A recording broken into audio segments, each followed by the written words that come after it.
Hola, buenos días, licenciado compañeros. Nosotros somos tus compañeras América Aguilar y Alexandra Orozco y hoy hablaremos acerca de los estados modernos, surgimiento, transformaciones y desaparición de ello. Espero esta exposición sea de su agrado y de utilidad tanto como para ustedes como para nosotras. Surgimiento de los estados modernos. Durante los siglos XV y XVI, Europa experimentó una transformación profunda que marcó el fin de la Edad Media y el inicio de la modernidad.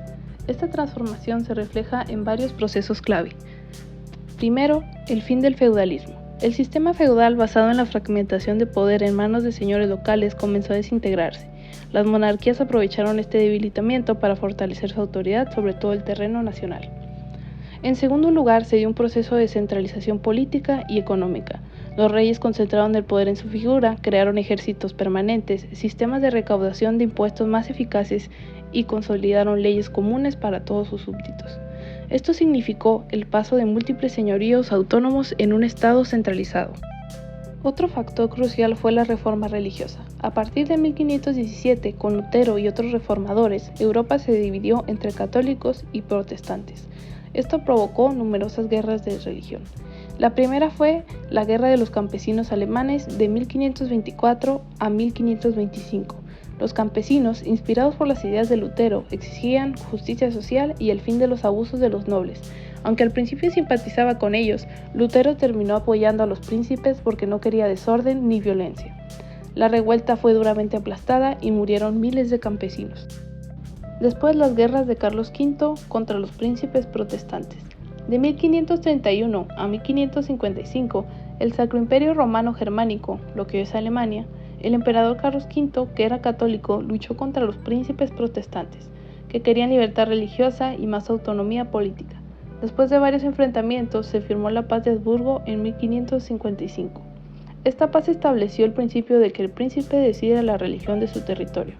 Esto fue un intento de resolver el conflicto, permitiendo la convivencia entre católicos y luteranos. La siguiente guerra fue la de los 80 años, de 1568 a 1648.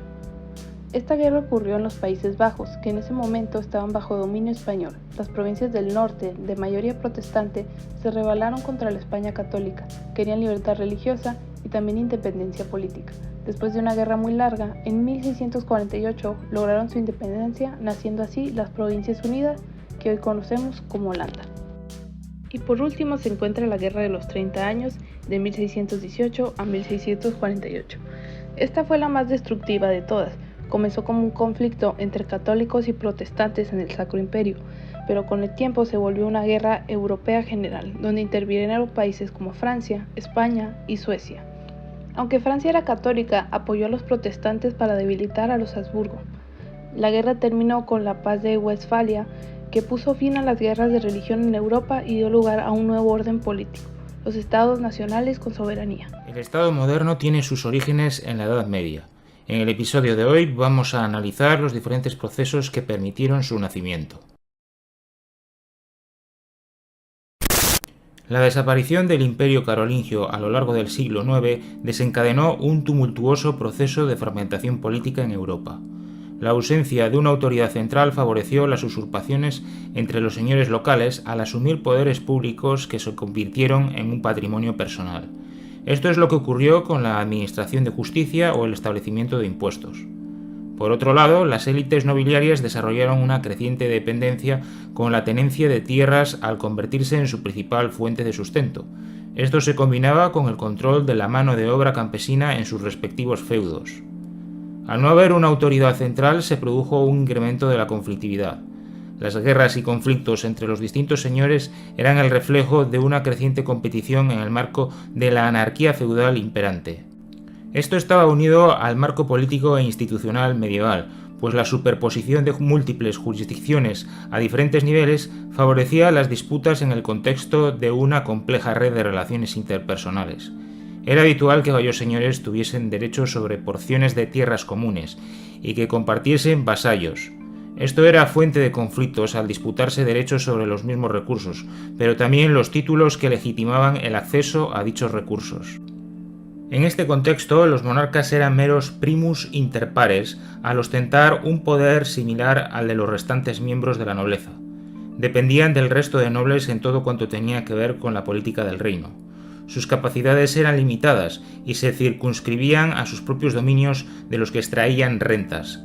Las tierras de la corona se convirtieron en el núcleo originario en torno al que los monarcas organizaron su propio poder.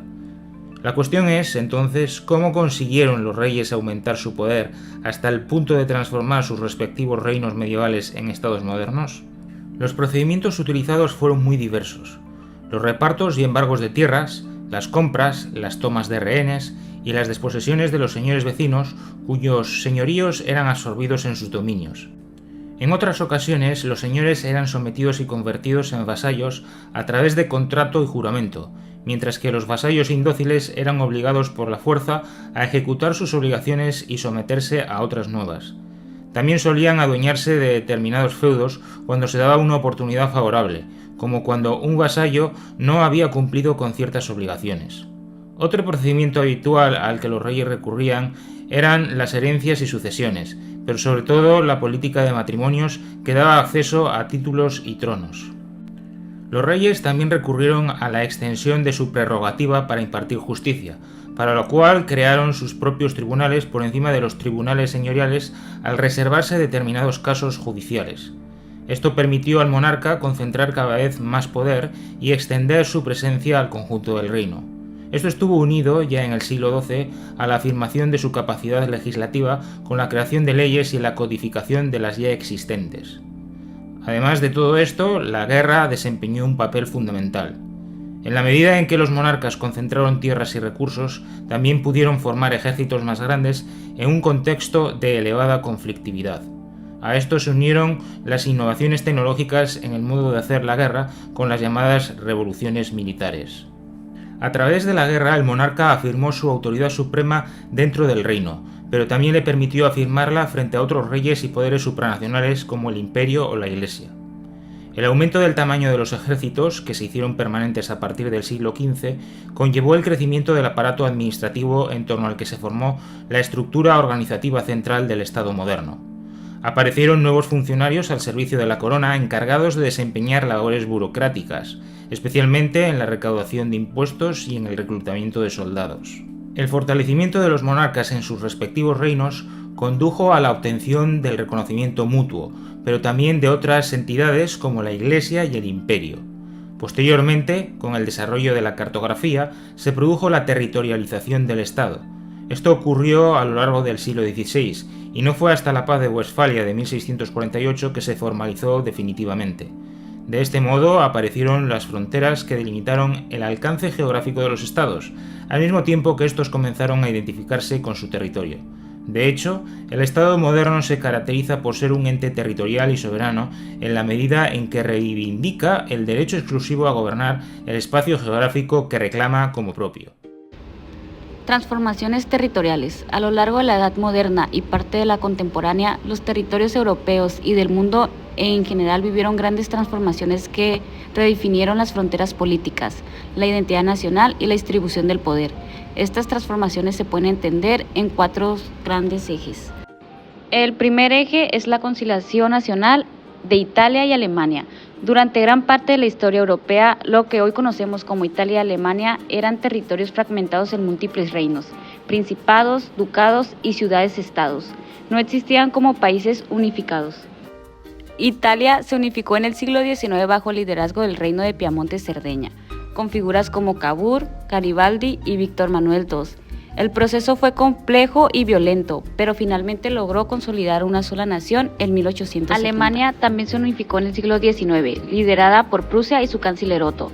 A través de una serie de guerras contra Dinamarca, Austria y Francia, Bismarck logró reunir a los distintos estados alemanes bajo el liderazgo de Kaiser Guillermo I, formando el Imperio Alemán en 1871.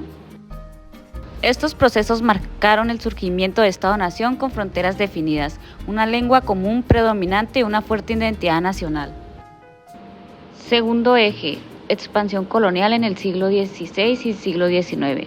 A partir del siglo XVI, potencias europeas como España, Portugal, Inglaterra, Francia y los Países Bajos iniciaron una gran expansión colonial hacia América, África y Asia. En el tercer eje tenemos el reordenamiento por guerras. Las guerras, sobre todo a gran escala, fueron otro factor decisivo en la transformación territorial. Las guerras napoleónicas en 1803 y 1815 alteraron completamente el mapa europeo. Las guerras mundiales en el siglo XX provocaron la desaparición de imperios como el austrohúngaro, el otomano y el ruso, y la creación de nuevos estados de Europa Central y del Este. En el eje 4 tenemos las fronteras permeables por globalización. Finalmente, en la actualidad, aunque las fronteras políticas siguen existiendo, la globalización ha hecho que muchas de ellas sean más permeables o menos rígidas en términos económicos, culturales y hasta de población. Desaparición de estados. A lo largo de la historia, muchos estados han dejado de existir por diferentes causas. Estas desapariciones no siempre han sido pacíficas ni voluntarias. Veamos los principales procesos. El primer proceso son las invasiones y anexiones. Algunos estados desaparecieron al ser conquistados por otros. Un ejemplo claro es la anexión de Polonia en el siglo XVIII por parte de Rusia, Prusia y Austria. También ocurrió con Tíbet, anexado por China en 1950, o Crimea, anexada por Rusia en 2014. El segundo proceso fue la descolonización. Durante el siglo XX, especialmente después de la Segunda Guerra Mundial, los imperios coloniales europeos se desmoronaron. Esto dio el paso al surgimiento de nuevos estados independientes en África, Asia y el Caribe. A medida que estos nuevos países surgían, desaparecían los antiguos imperios coloniales, como los de Reino Unido, Francia, Bélgica o Portugal. El tercer proceso es la fusión y disolución de estados. A veces, dos o más estados se fusionan en uno solo, como ocurrió con Alemania del Este y del Oeste en 1990. Otras veces, un solo estado se divide o disuelve, como Checoslovaquia, que en 1993 se dividió pacíficamente en dos. El último proceso son los estados fallidos. Un estado fallido es aquel que pierde el control efectivo sobre su territorio, su población o sus instituciones básicas. Aunque puede seguir existiendo en el mapa, en la práctica ya no funciona como estado. Ejemplos incluyen Somalia, Libia o Afganistán en ciertos periodos recientes. Conclusión. A lo largo del tiempo, el Estado moderno surgió como una forma de centralizar el poder político y administrativo, buscando imponer orden y estabilidad en territorios cada vez más complejos. Desde su origen en Europa, este modelo se expandió y se transformó en el mapa mundial. Además, la desaparición de estados ha sido resultado tanto de factores externos como invasiones y guerras, como dinámicas internas, crisis políticas, colapso institucional o pérdida de legitimidad. La historia demuestra que ni siquiera los estados más fuertes son eternos. Por nuestra parte es todo, espero les haya gustado, muchas gracias.